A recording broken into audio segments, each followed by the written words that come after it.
के लिए पूरी तरह से अध्यक्ष महोदय प्रतिबद्ध है और सीमा पार से चलाए जा रही सभी आतंकवादी गतिविधियों को रोकने के लिए हर संभव प्रयास होगा।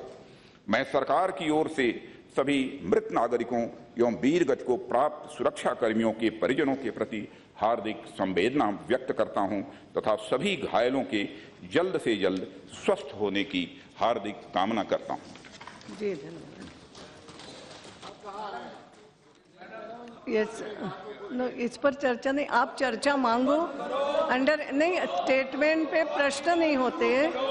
आई विल गिव यू डिस्कशन। आप मांगिए ना। I am not saying no. Madam, कोई नोटिस दे के, अलग नोटिस दे के चर्चा करना है तो उसके लिए सरकार को कोई आपत्ति नहीं, मगर अब नहीं। आप नोटिस दे दो, मैं चर्चा करवाऊंगी ना। आप नोटिस दे दो, इतना ही मेरा, मगर इस पे प्रश्न नहीं होते हैं नियम के अनुसार। Yes, item number 31 Vijay Kumar Singh. Honorable Madam, I rise to make a statement regarding the status of implementation of recommendations contained. Vijay Kumar ji, 1 minute please. Rajnath ji wants to say something. Please, yes. अध्यक्ष महोदया, मैं समझता हूं कि केवल यह सदन ही नहीं बल्कि सारा देश मेरी इस बात से सहमत होगा कि आतंकवाद इस देश के लिए सबसे बड़ी चुनौती है और आतंकवाद के सवाल पर न तो भारत की संसद विभाजित दिखनी चाहिए और न यह देश किसी भी सूरत में विभाजित दिखना चाहिए। और मैं विनम्रतापूर्वक अपने प्रतिपक्ष के सभी मित्रों से अपील करना चाहता हूं कि यदि इस पर चर्चा करना चाहते हैं, मुझसे पूछना चाहते हैं, तो मैं उसका जवाब देने के लिए और जो भी बहस होगी उसका उत्तर देने के लिए भी मैं तैयार हूं। और ऐसी परिस्थिति में जबकि हमारे जवान शहीद हुए हैं और जवान जो अपनी जान को अपनी हथेली पर लेकर आतंकवाद का मुकाबला करता है, देश और देशवासियों की सुरक्षा करता है, अध्यक्ष महोदया, एक तरफ वह शहादत दे रहे हैं, एक तरफ उनकी शहादत हो और दूसरी तरफ आतंकवाद जैसे सवाल पर भी इस सदन में शोर शराबा हो। कैसे अध्यक्ष महोदया यह देश इसे स्वीकार कर सकता है? मैं यह भी अध्यक्ष महोदया, मैं यह भी विनम्र अनुरोध करना चाहता हूं कि आतंकवाद के सवाल पर हमारी सरकार, हमारे प्रधानमंत्री सदैव सतत प्रयत्नशील है इस संबंध में। और मैं याद दिलाना चाहता हूं, आतंकवाद के सवाल से बराबर यह कोशिश की गई है आज के सवा साल पहले के कुछ वर्षों में कि आतंकवाद से इस देश के लोगों का ध्यान डाइवर्ट किया जाए।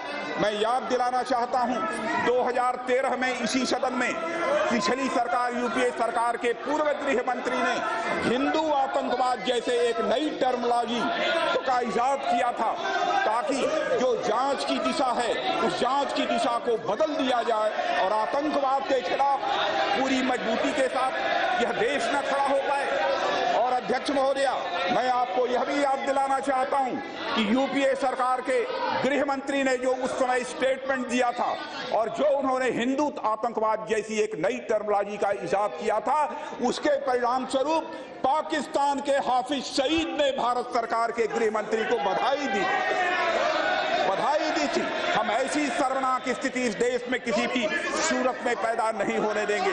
और मैं कहना चाहता हूं, आतंकवाद होता है, आतंकवाद की कोई जाति नहीं होती, कोई पंथ नहीं होता, कोई मजहब नहीं होता है। शर्म शेख और हवाना में क्या हुआ? बराबर इस देश का ध्यान आतंकवाद को लेकर सहानुभूति वहां पर व्यक्त की गई। अध्यक्ष महोदया, ऐसा नहीं होना चाहिए। और बराबर यूपीए की सरकार ने कूटनीति के मेज पर बैठकर बराबर विदेश नीति की शकल को संवारने की बराबर इन लोगों ने कोशिश की गई है। और मैं इस सरकार की पिछली नीतियों का भी हवाला देना चाहता हूं, जिसका परिणाम क्या हुआ 4 पंक्तियों में कहकर अपनी बात समाप्त करूंगा। चीन देश का गुलाब ले गया, चीन देश का गुलाब ले गया, ताशकंद में वतन का लाल सो गया।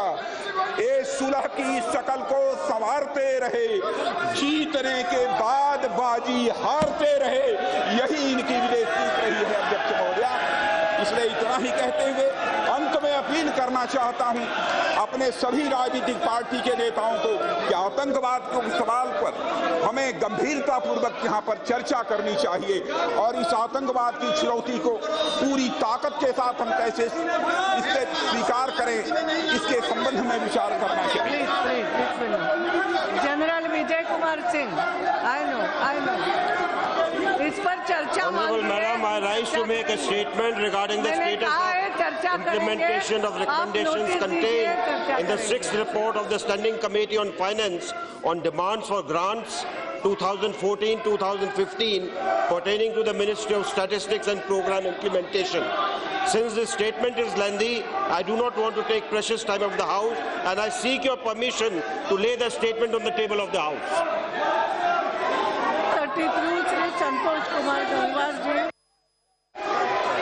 मान्यवर महोदया, सदन के माननीय सदस्यों को सूचित करते हुए मुझे प्रसन्नता हो रही है कि स्वदेशी उद्योगों और विशेष रूप से हथकरघा बुनकरों को प्रोत्साहित करने के लिए दिनांक 7 अगस्त 1905 को चलाए गए स्वदेशी आंदोलन को सम्मान देते हुए भारत सरकार ने निर्णय लिया है कि प्रत्येक वर्ष 7 अगस्त को राष्ट्रीय हथकरघा दिवस के रूप में मनाया जाएगा। इसका पहला राष्ट्रीय हथकरघा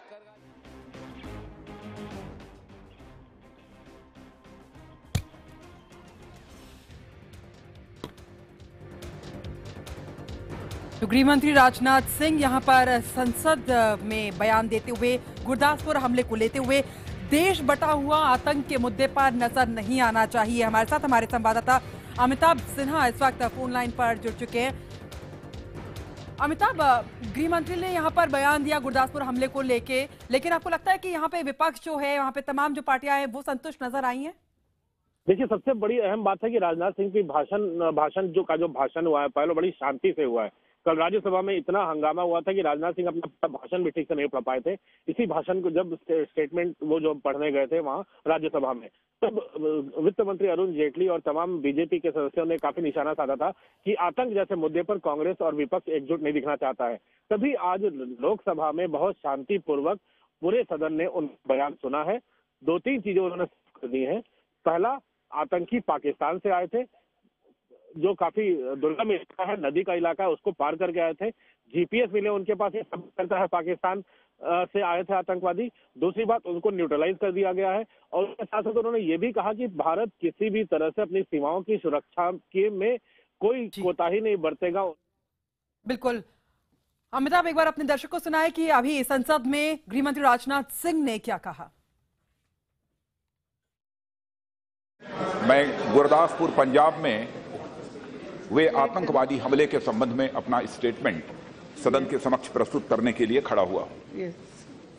27 जुलाई 2015 की सुबह लगभग 5:30 पर सेना की यूनिफॉर्म में भारी तादाद में हथियारों से लैस 3 आतंकवादियों ने पंजाब के गुरदासपुर जिले के दीनानगर के आउटस्कर्ट्स पर दीनानगर निवासी श्री कमलजीत सिंह पुत्र श्री ज्ञान सिंह की Maruti car number PB 09B 7743 पर गोलीबारी करते हुए कार को अपने कब्जे में ले लिया। इसके बाद इन आतंकवादियों ने दीनानगर बस स्टैंड के आसपास अंधाधुंध गोलियां चलाईं।